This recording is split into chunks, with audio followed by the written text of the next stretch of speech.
Okay, so welcome back to another video on this channel, and I wanted to make this video off the cuff, to be honest, because I've just seen that Kevin De Bruyne has just won the PFA Player of the Year award in the Premier League this season, and to be honest, I think it's an absolute joke, to be perfectly honest with you, and I'm going to explain why in this video, so yeah, let's just get straight on with it now. But first of all, before I get into, discussing why I don't think Kevin De Bruyne was worthy of this award in the first place, I am not dissing him whatsoever as a footballer, surely, and because of the season he had as well, because he has had quite a decent season, especially in a team that did win the Premier League title this season in Manchester City. Played 25, scored 6, assisted 12.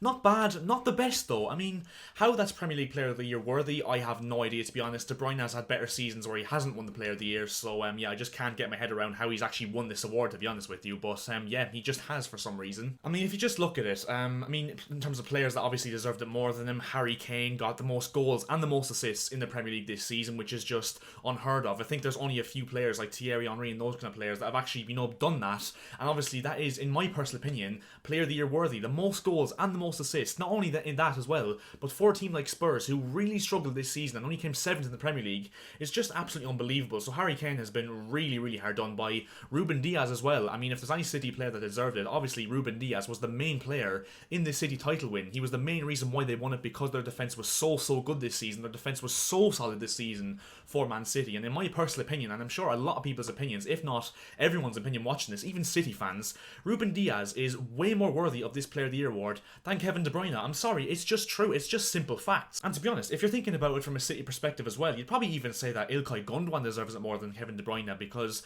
when De Bruyne was injured for parts of the season, Gundogan stepped up and just delivered like an absolute boss this season for City. Gundogan, overall has been absolutely incredible for City this season, and in my personal opinion, Mason Mount has had a better season for Chelsea than De Bruyne has had for City. And obviously, it might just be biased because I'm a Chelsea fan, but Mason Mount has been unbelievable this season, has been one of the most consistent players in the Premier League this season, has performed on a world-class basis, on a consistent basis this season for Chelsea. So I think there's probably, 5, if not 10 footballers in the Premier League this season that deserve this award more than Kevin De Bruyne. It's just that this media bias towards, players like De Bruyne and those kind of players, it's just a popularity contest at this moment in time, and has been for quite some time, because this Player of the Year award and the PFA awards in general, they've not had any integrity whatsoever for a number of years now. It's literally just, a popularity contest. Whoever they want to win it, they will give it to. And yeah, to be honest, as I said, I think Harry Kane, Ruben Dias, Ilkay Gundogan, 3 players that definitely deserved it more than Kevin De Bruyne. And speaking of Mason Mount, I mean,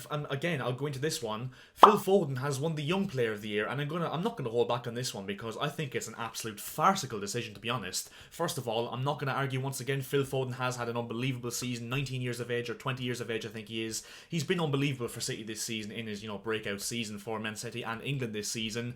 But Phil Foden hasn't even started half the Premier League games this season. Mason Mount, by contrast, has played nearly every game, played 97-98% of games this season, and in all those games has been unbelievable and has been by far the best player in a team that won the Champions League this season. And obviously I know the Premier League, Young Player of the Year award isn't based on the Champions League, but Mason Mount has been unbelievable for us in the Premier League this season, especially when Frank Lampard, kind of towards the end of his Chelsea tenure in, January, February, was, really struggling, and Mason Mount stepped up and delivered week by week. And then when Thomas Tuchel came in as well, he was a massive player under Thomas Tuchel as well, in a team that was so successful for the second half of the season. So I just don't understand it. And once again, it's just this bias towards certain players, because there is an English bias towards Phil Foden. They like to just suck up to him for some reason. I mean, Mason Mount, I'm sorry, 110% deserved that Young Player of the Year award, but it's just because Phil Foden is the darling and, the angel of, English media. Even though Mason Mount's English as well, there just seems to be a bit of a bias towards Phil Foden, and it's just beyond me, to be honest with you. But yeah, Kevin De Bruyne has won the Player of the Year in the Premier League, and Phil Foden has won the Young Player of the Year. Once again,